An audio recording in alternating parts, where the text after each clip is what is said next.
Hey everybody, how's it going? Good? I'm doing pretty good. Good weekend. That's good. Yeah.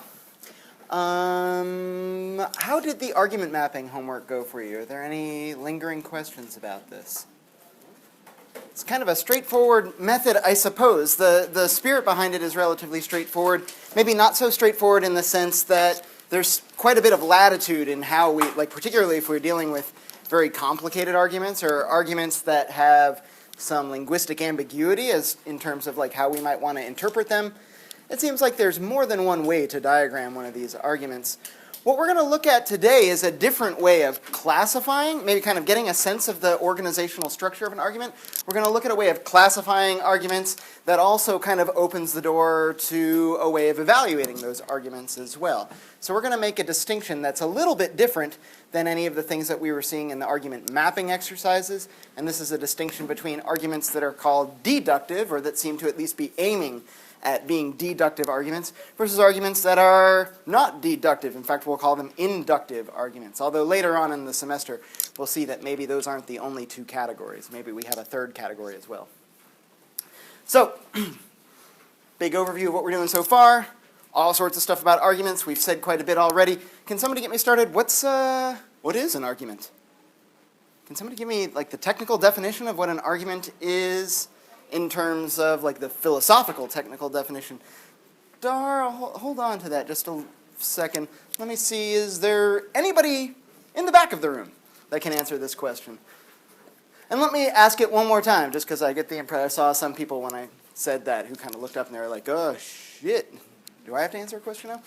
The question is, how would you define an argument, at least in this technical philosophical sense? Bond.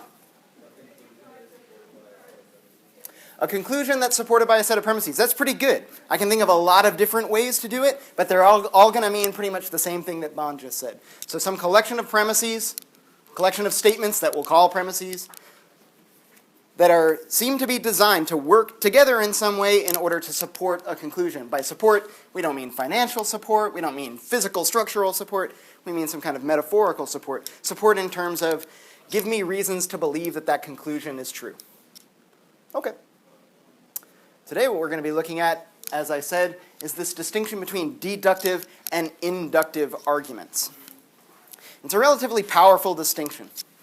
Really what this comes down to is whether or not the structure of support that's being purported here in the argument seems to be aiming for a scenario where if those premises were true, the conclusion would have to be true.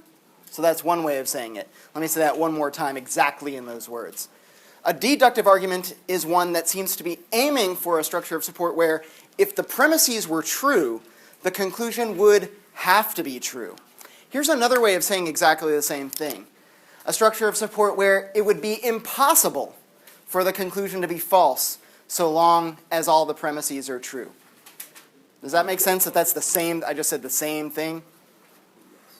Only instead of talking about the conclusion having to be true as long as the premises are true, I'm saying that it would be impossible for it to be false. Here's another way of saying the same thing. If the conclusion of a deductive argument is false,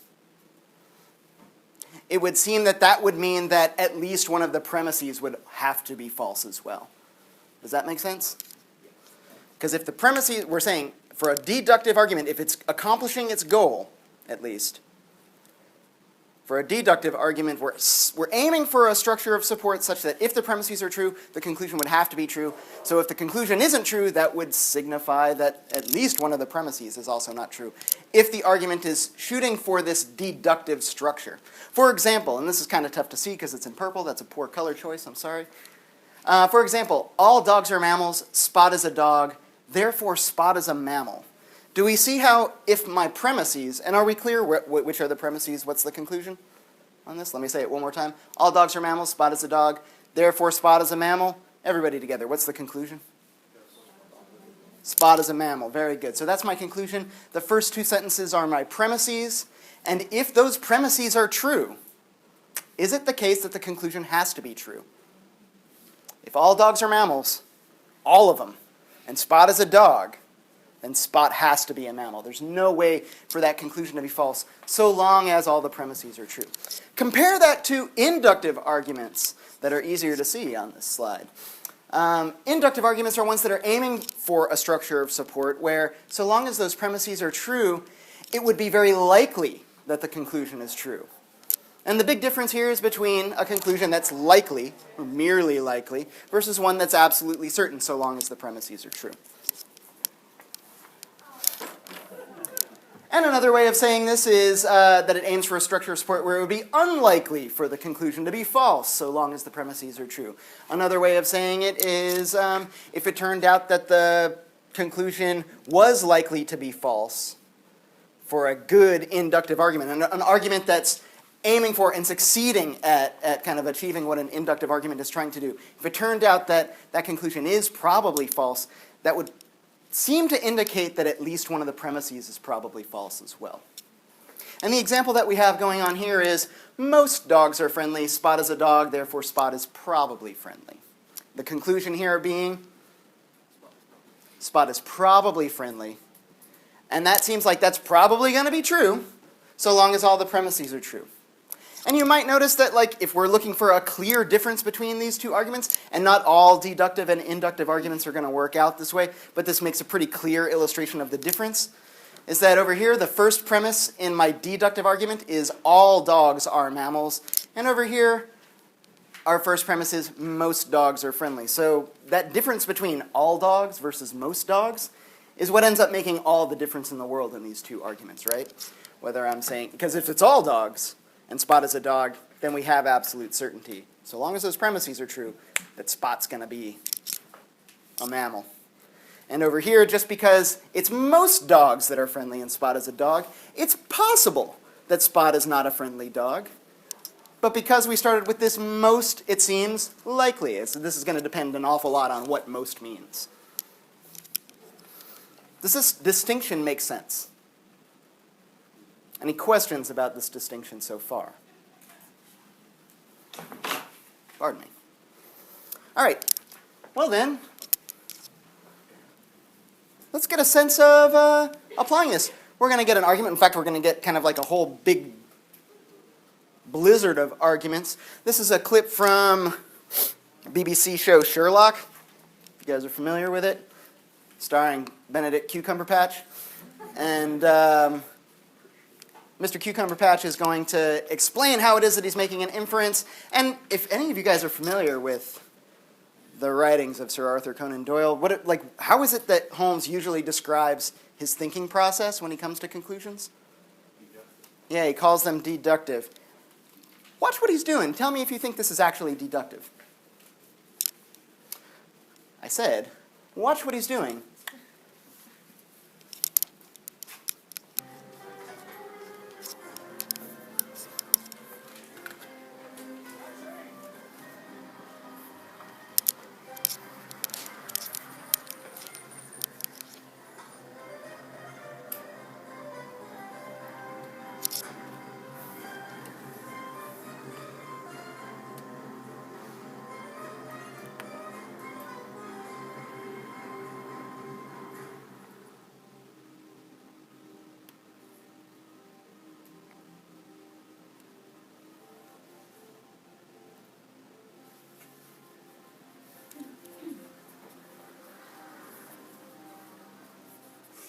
Okay, you've got a question. Yeah, where are we going? Crime scene. Next. Who are you? What do you do? What do you think? If I say private detective, But please don't go to private detectives. I'm a consulting detective. Only one in the world that invented the What job. does that mean? Means when the police are out of their depth, which is always, they consult me. The police don't consult amateurs. When I met you for the first time yesterday, I said Afghanistan or Iraq. You looked surprised. How did you know? I didn't know, I saw. You had not the way you hold yourself said military. Your conversation as you entered the room Why they? said trained at bar, so army doctor, obvious. Your face is tan. You know tan about the wrists. You were brought with that sunbathing. Your lips really bad when you walk. Don't ask for a chair when you stand like you've forgotten about it. So it's partly psychosomatic. It says the original circumstances of the injury were traumatic, wounded in action, then wounded in action, suntan, Afghanistan or Iraq. You said I had a therapist. Well, a psychosomatic lip, of course, you've got a therapist. And there's your brother. an email enabled MP3 player. You're looking for a flash anyway, waste money on this. It's a gift that Scratch is not one. Many other times, been the same probably as keys and coins. Matt sitting next to me didn't treat us one luxury item like this. So it had previous owner. Next bit's easy, you've heard already. The great Harry Watson, clearly family member who's given you his old firm. Not your father, this is a young man's gadget. Could be a cousin, but you're a war hero who can't find a place to live. Unlikely you've got an extended family, certainly not one you're close to, so brother it is. Now, Clark, who's Clark? Precursor says there's a romantic attachment. It states the phone says wife, not girlfriend. It's been with him recently because one was only 6 months old. Marriage in trouble, then 6 months on, he's just given it away. If she left him, he would have kept it. People do sentiment. No, he wanted rid of it. He left her. He gave the phone to you. That says he wants you to stay in touch. You're looking for cheap accommodation. And you're not going to your brother for help. It says you've got problems with him. Maybe you liked his wife. Maybe you don't like his baby. How can you possibly know? Shot in the dark. Good one, though. Power connection, tiny little scuff marks around the edge of it. Every night he goes to plug it in to charge, but his hands are shaking. You never see those marks on the solar man's phone. Never see it drunks without it. They really see you right. I was right. Right about what? The police don't consult amateurs.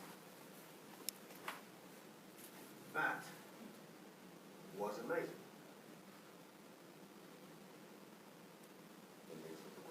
Extraordinary. Quite extraordinary. A lot of people wouldn't be so. A lot of people don't say. Piss off.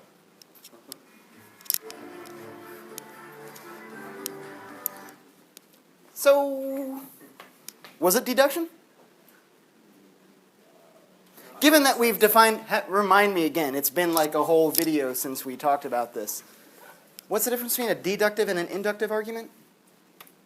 Yes. A deductive argument, if the premises are true, the conclusion has to be true. The conclusion has to be true. And an inductive, if the premises are true, it's more than likely that the conclusion. Yeah, it's more than likely, or it is likely, at least. So it's probably true. The conclusion is probably true so long as the premises are true.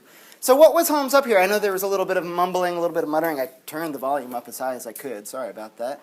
But he's figured out that Watson was in either Afghanistan or Iraq.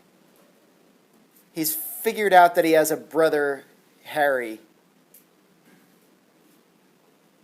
who lent him the phone, that has a drinking problem and is on the outs with his wife or girlfriend, Clara.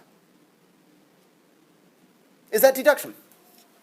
There are all kinds of reasons that he gave for like how it was that he knew these things. Yes. What do you think? Deduction? It's induction. Why? Because all of these physical clues or whatever they could have alternate explanations. There are alternate explanations for all of these things, right? You know, the explanation that he offers for like how he knows that he was in Afghanistan or Iraq was he carries himself like a military man, talks a little bit like a military man, has a suntan on his face but not above his wrists, so probably not sunbathing. He's got a psychosomatic limp. He guesses it's a psychosomatic limp because he has a limp but he doesn't ask for a chair while he's standing, and guesses from that he has a therapist because he has a psychosomatic limp. Is it possible that any of those inferences might have turned out to be false? Like maybe well-grounded. Turns out that he's right about most of this stuff. I don't know if you guys, how familiar you are with the show, or this is a very early episode of the show. Turns out Holmes wasn't right about all of these. He's kind of dead wrong about one thing, and that's that Harry is not Watson's brother. Harry is short for Harriet and is Watson's sister. Aside from that, he gets almost everything right. Little lucky? Are we all in agreement that, like, despite what Sir Arthur Conan Doyle says, this is not deduction. This is induction. It's a probabilistic inference. It's one based on explanations. We'll see that at a point. In fact, we will kind of play around with whether or not this is technically induction at all, or maybe a third type of inference known as abduction. But it's definitely not deduction. That seems to be fairly clear. When we're talking about deduction, what this opens up now for us is a way to kind of break our analysis of the reliability of the argument up into two parts. So notice that we said before that a deductive argument is one where if all the premises are true, the conclusion would have to be true. Or at least it's aiming for that sort of support structure. It's trying to be an argument where so long as all the premises are true, the conclusion would have to be true.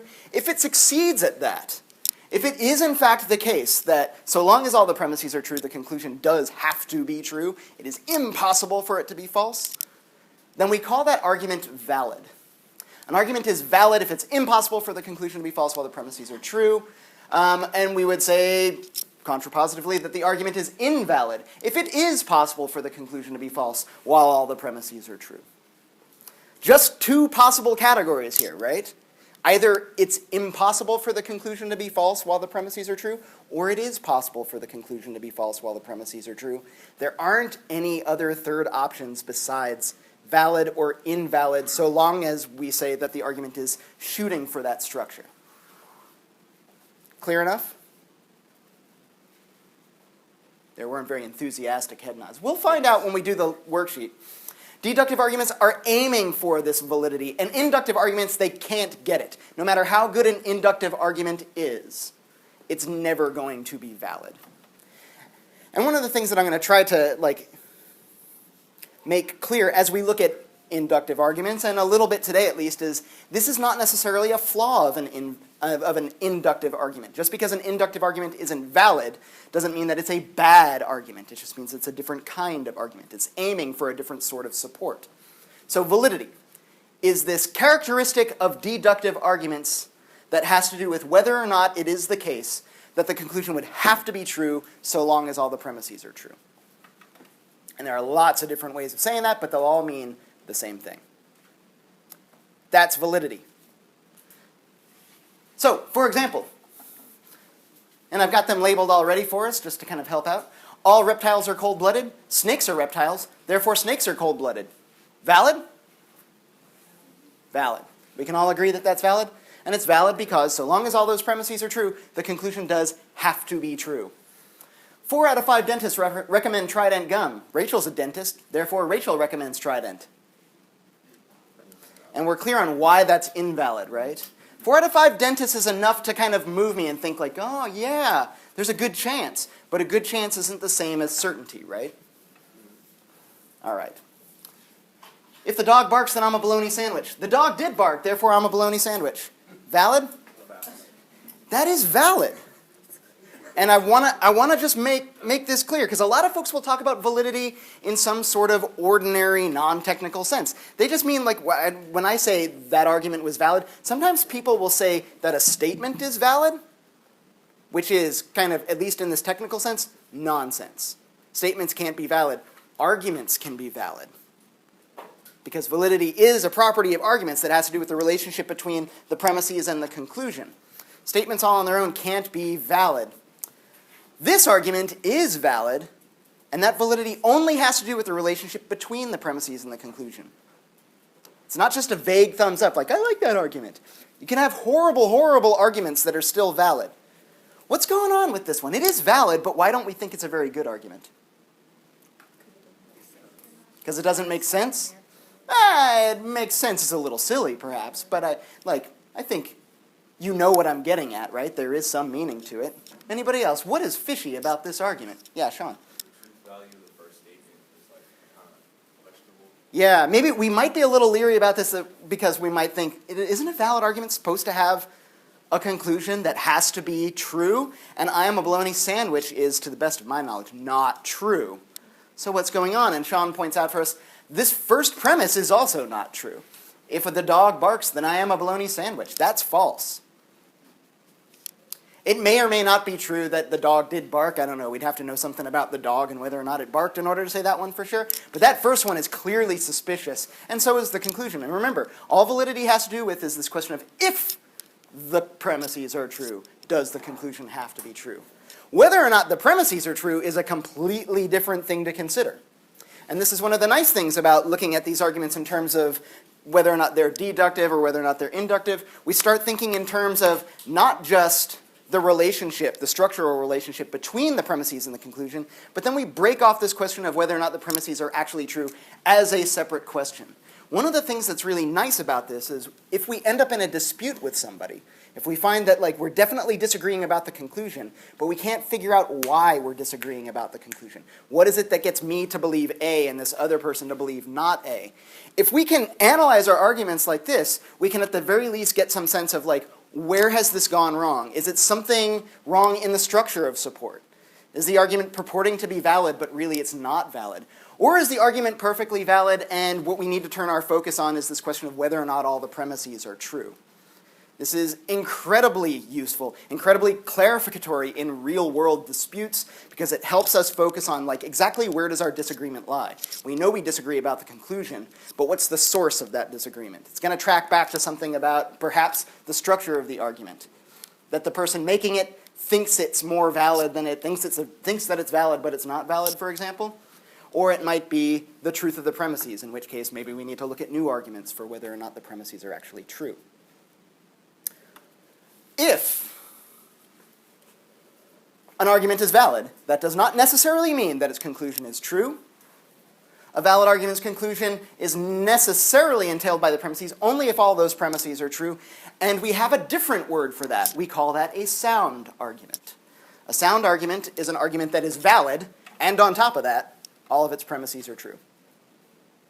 Two categories here within deductive arguments. Deductive arguments can be valid or invalid, and then on top of that, they could be sound or unsound. A valid argument is one where so long as all the premises are true, the conclusion has to be true. An invalid one is one where it's possible for the conclusion to be false while all the premises are still true. And a sound argument is one that is both valid and all of its premises are true. Those are two criteria, right? So any argument that fails either of those criteria, any invalid argument is not going to be sound. Any argument with a false premise is not going to be sound. So a sound argument is one where the conclusion not only has to be true so long as all the premises are true, but because all the premises are true, the conclusion of a sound argument does have to be true. If you can get somebody that you're in a discussion with to agree that an argument is sound, and they still refuse to believe the conclusion, this person is being irrational, just blatantly irrational. Because what a sound argument means is that the conclusion would have to be true.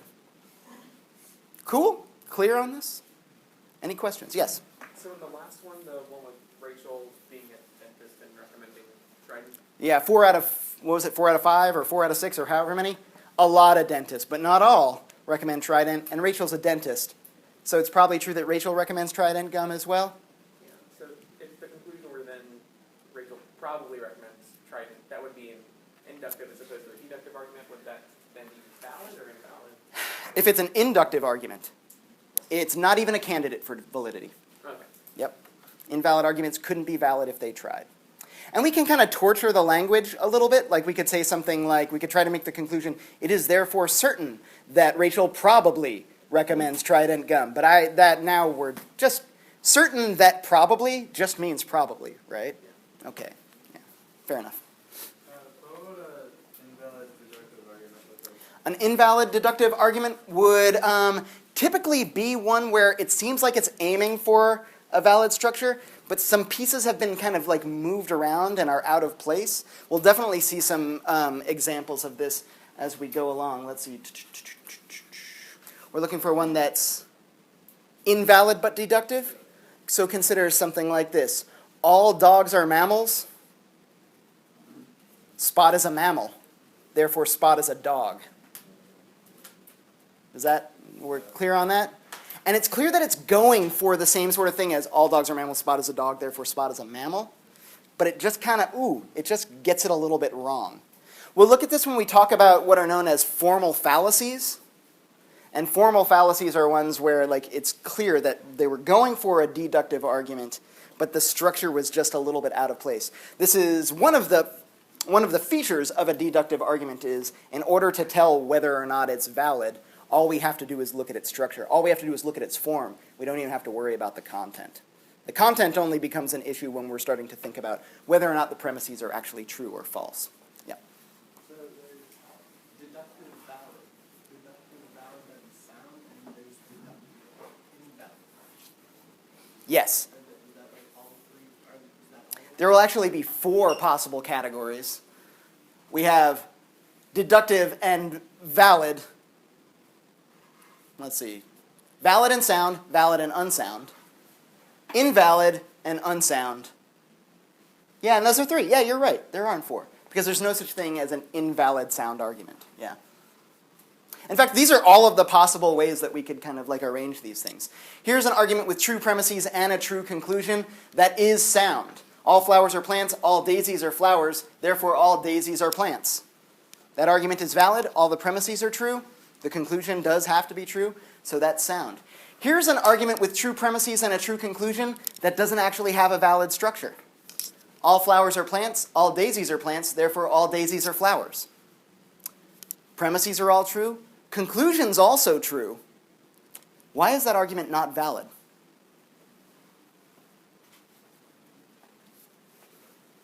Let's go through it again. All flowers are plants, all daisies are plants, therefore all daisies are flowers. Yeah. Not all plants are flowers. Not all plants are flowers, and just because a daisy is a plant doesn't necessarily mean that a daisy is a flower, right? Just because all flowers are plants doesn't mean that all plants are flowers, right? Yeah, good, good. So this argument is not valid. It's not sound because it's not valid, right? We can see here in this whole column, all of the arguments that are invalid have to be unsound. And this makes sense because the criteria for soundness is valid plus all the premises are true. So it's possible that I have an invalid and unsound argument with true premises and a true conclusion, because validity and soundness concern, at least in part, this question of the relationship between the premises and the conclusion, not the truth of the premises and the conclusion. I can have true premises and a false conclusion. There's no way that you could have a valid argument like that. Does that make sense? Because the definition says if the premises are true, the conclusion has to be true. So there's no such thing as a valid argument with true premises and a false conclusion. I can have an invalid argument with true premises and a false conclusion. It would be unsound. I could have false premises and a true conclusion, and it could be valid. It could just be lucky that the conclusion was true even though my premises were false. And the relationship between the premises and the conclusion could be such that if the premises are true, the conclusion has to be true. That would make it valid. But so long as there's at least one false premise, that's not going to be sound. I could have an invalid argument like that as well, with false premises and a true conclusion. And of course, I could have valid and invalid arguments with false premises and false conclusion. These are all of the possibilities, and we'll notice that the only one that's sound is the one that is both valid and has true premises. I believe this chart's in your book, too, if you're curious. And it's online on this Prezi. Questions so far? So we have deductive arguments. We get a sense of what those are, and we know that within the realm of deductive arguments, we can analyze them according to two criteria. One is their validity or invalidity, and the other one has to do with their soundness, which is validity plus the truth of the premises. Okay. What about inductive arguments? Inductive arguments can't ever possibly be valid. So if we're going to analyze those, if we're going to try to get some sense of, like, what is the structure and how will I start to evaluate the quality of that argument, I'm not going to be able to go after validity, because they never actually get it. I need something like validity, but that's tailored to inductive arguments rather than deductive arguments. And the term for this is strength. Inductive arguments can't ever be valid, but they can be strong. And all I mean by a strong inductive argument is one where we would say, if those premises are true, it is highly likely that the conclusion is also true. The more likely that the truth of that conclusion on the basis of the truth of those premises is, the stronger this inductive argument is. If it's incredibly unlikely or not particularly likely that the conclusion would follow from those premises, we call that sort of inductive argument a weak one. So strong and weak. This is the inductive correlate of valid and invalid, right? Deductive arguments, we track the relationship between premises and conclusion by saying, is it valid or is it invalid? It's valid so long as if those premises are true, the conclusion would have to be true. For inductive arguments, what we're saying is, if those premises are true, it's probably the case that the conclusion is true. And the more probable that probable is, right? The more probable the probability, the stronger the argument. The weaker that probability, the weaker the argument. Good on that? So deductive arguments aim at, starts with a V. What's the word? And instead of validity, inductive arguments aim at strength. Good. If a deductive argument isn't valid, it's invalid. If an inductive argument isn't strong, it's weak. Yeah, some of you knew that.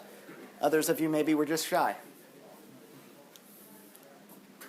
Note this, that valid and invalid, these are binary concepts. A deductive argument is either valid or it ain't. No other options there. But strength and weakness is based on probability, and probability is a vague, kind of a smushy concept. You can be more or less probable, and whether or not something is probable enough depends on a lot of other contingent factors that we'll talk about when we look specifically at types of induction. So what we have here is a spectrum of strength and weakness that we don't have with validity. Validity is like a light switch that's either on or off. Strength is more like a dimmer switch, I suppose, that can kind of be varyingly strong or weak. So this makes, for example, not that you care, well, maybe you do care about this a little bit. If you had to write multiple choice questions about whether or not inductive arguments are strong or weak, you might recognize that that's a very difficult sort of thing to do. Maybe you don't care about that because you don't write such questions, but you have to answer those questions from time to time in this class. That's maybe something else to pay attention to. These are weird, it's difficult to get a very clear sense of how strong an inductive argument is, but maybe what we're hoping for is when we discuss it with other rational people, we can come to some sort of consensus. So we have strength and weakness for inductive arguments. And with deductive arguments, we had validity and what was the other one? It was validity and soundness. Validity and soundness. Validity had to do with, so long as the premises are true, the conclusion would have to be true. And soundness was, it's valid. And on top of that, the premises are actually true. We've got a sister concept here for inductive arguments as well. They are not valid or invalid, but they are strong or weak. And if an inductive argument is strong, and on top of that, all of its premises are true, we call that argument cogent. That is a cogent argument that is strong, and on top of that, all of its premises are true. Let me back up just a little bit, and let's get a sense of these inductive arguments that I've labeled strong and weak, and let's see if we can come to sort of agreement that these arguments are actually strong and weak like I've labeled them. Albino ravens are so rare that less than one of them are spotted in a given year. Therefore, the next raven that I see will probably not be an albino raven. I said that's a strong inductive argument. Do you guys agree? Yeah, it's incredibly probable that so long as those premises are true, the conclusion is most likely going to be true. It's possible that the conclusion would be false, but it would be surprising. We might say it that way, right? Tim is left-handed. Faith is left-handed. Hamad is left-handed. And Dolores is left-handed. Therefore, it seems likely that most people are left-handed. I called that weak. Do you agree? Is it clear that that argument is weak? Why is it weak?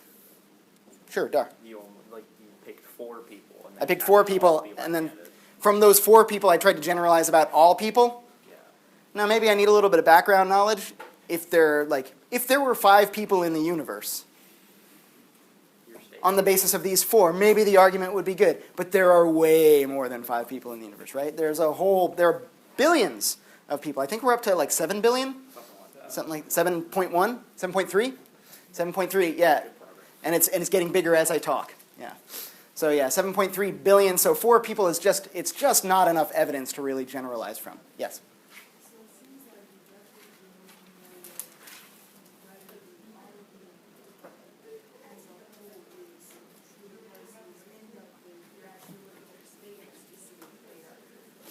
Let me back that up just a little bit. So when you said with a deductive argument, you're looking at the argument as a whole to tell whether it's true, let me clean that up just a little bit. Arguments are not true.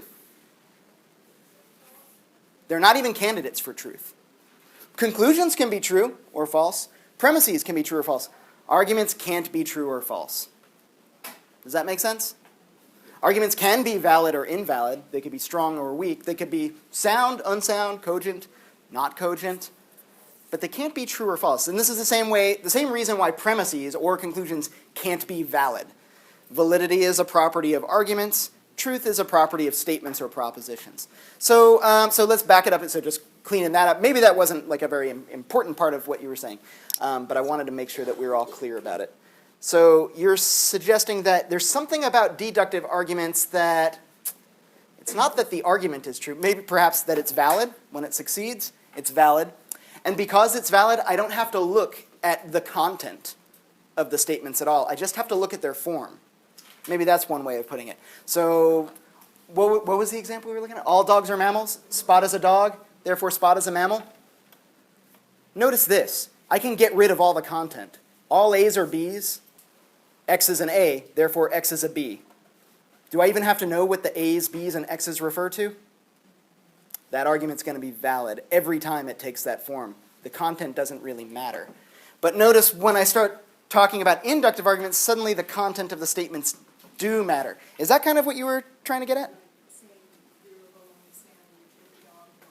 Right. Yeah. Yeah, to determine whether or not that argument's valid, I don't have to look at the content of those statements at all and determine whether they're true or false.